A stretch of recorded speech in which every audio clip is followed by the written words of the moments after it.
श्री सीताराम चंद्राभ्याम नमः। अरण्यकांड 12वां सर्ग।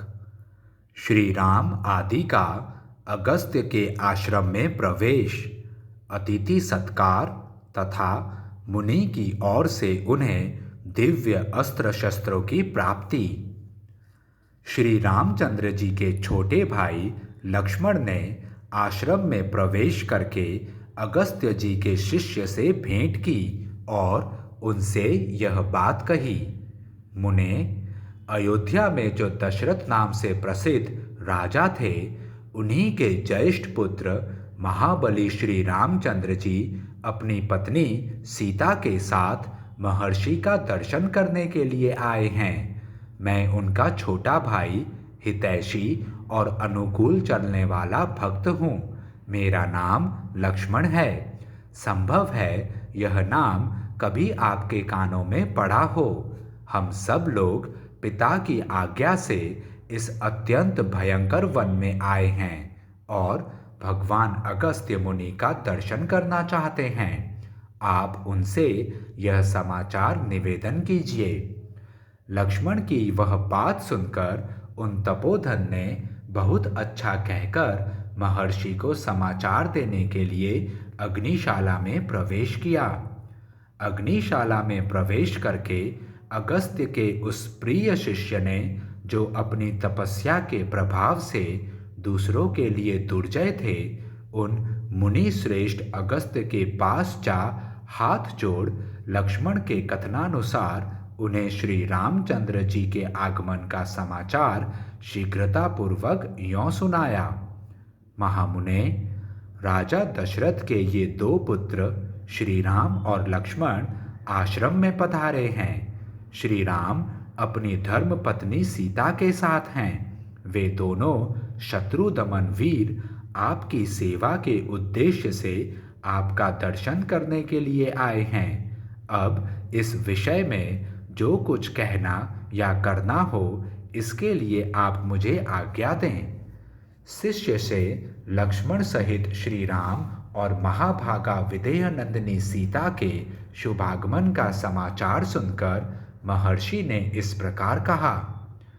सौभाग्य की बात है कि आज चिरकाल के बाद श्री रामचंद्र जी स्वयं ही मुझसे मिलने के लिए आ गए। मेरे मन में भी बहुत दिनों से यह अभिलाषा थी कि वे एक बार मेरे आश्रम पर पधारें।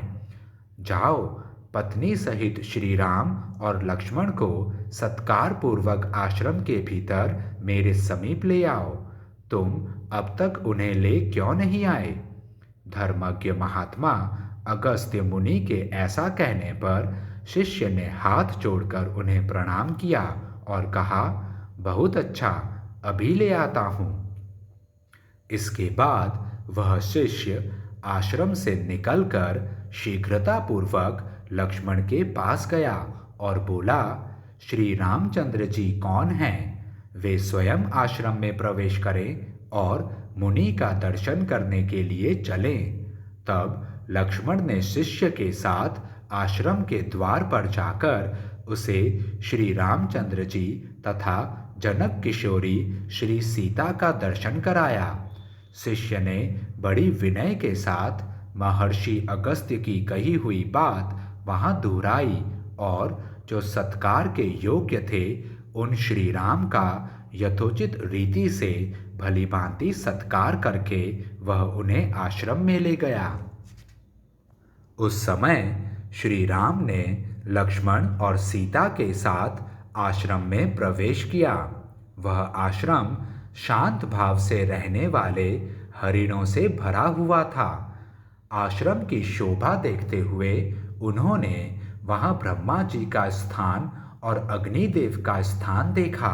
फिर क्रमशः भगवान विष्णु, महेंद्र, सूर्य, चंद्रमा, भग, कुबेर, धाता, विधाता, वायु, पाशधारी महात्मा वरुण, गायत्री, वसु, नागराज अनंत, गरुण, कार्तिकेय तथा धर्मराज के पृथक पृथक स्थान का निरीक्षण किया।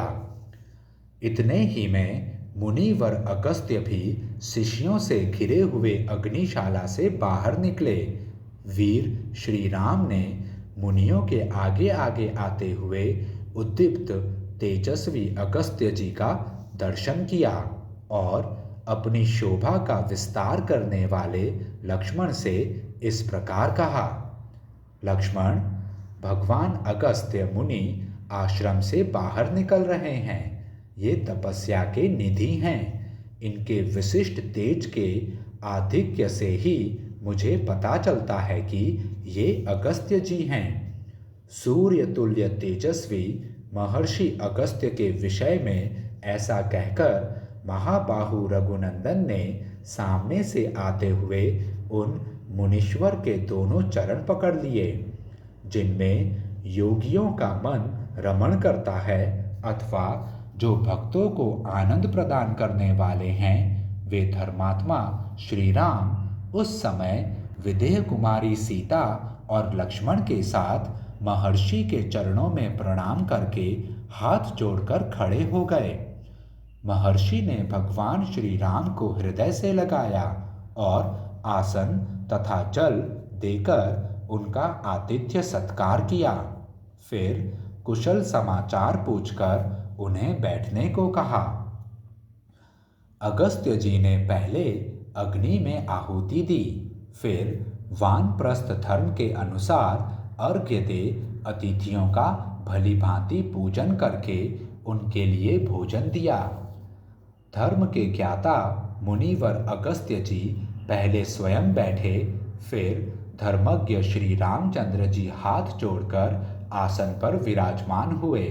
इसके बाद महर्षि ने उनसे कहा, काकुत्स्थ, वानप्रस्थ को चाहिए कि वह पहले अग्नि को आहुति दें, तदंतर अर्घ्य देकर अतिथि का पूजन करें। जो तपस्वी इसके विपरीत आचरण करता है उसे झूठी गवाही देने वाले की भांति परलोक में अपने ही शरीर का मांस खाना पड़ता है। आप संपूर्ण लोक के राजा, महारथी और धर्म का आचरण करने वाले हैं तथा मेरे प्रिय अतिथि के रूप में इस आश्रम पर पधारे हैं। अतएव आप हम लोगों के माननीय एवं पूजनीय हैं। ऐसा कहकर महर्षि अगस्त्य ने फल, मूल, फूल तथा अन्य उपकरणों से इच्छानुसार भगवान श्री राम का पूजन किया। तत्पश्चात अगस्त्य जी उनसे इस प्रकार बोले, पुरुष सिंह, यह महान दिव्य धनुष विश्वकर्मा जी ने बनाया है। इसमें सुवर्ण और हीरे जड़े हैं। यह भगवान विष्णु का दिया हुआ है तथा यह जो सूर्य के समान दैदीप्यमान अमोघ उत्तम बाण है, ब्रह्मा जी का दिया हुआ है। इनके सिवा इंद्र ने ये दो तरकश दिए हैं, जो तीखे तथा प्रज्वलित अग्नि के समान तेजस्वी बाणों से सदा भरे रहते हैं, कभी खाली नहीं होते। साथ ही यह तलवार भी है, जिसकी मूठ में सोना जड़ा हुआ है। इसकी म्यान भी सोने की ही बनी हुई है। श्री राम, पूर्व काल में भगवान विष्णु ने इसी धनुष से युद्ध में बड़े बड़े असुरों का संहार करके देवताओं की उद्दीप्त लक्ष्मी को उनके अधिकार से लौटाया था। मानद, आप यह धनुष, ये दोनों तरकश, ये बाण और यह तलवार विजय पाने के लिए ग्रहण कीजिए, ठीक उसी तरह जैसे वज्रधारी इंद्र वज्र ग्रहण करते हैं। ऐसा कहकर महान तेजस्वी अगस्त्य ने वे सभी श्रेष्ठ आयुध श्री रामचंद्र जी को सौंप दिए। तत्पश्चात वे फिर बोले। इस प्रकार श्री वाल्मीकि निर्मित आर्ष रामायण आदि काव्य के अरण्य कांड में 12वां सर्ग पूरा हुआ। जय श्री राम।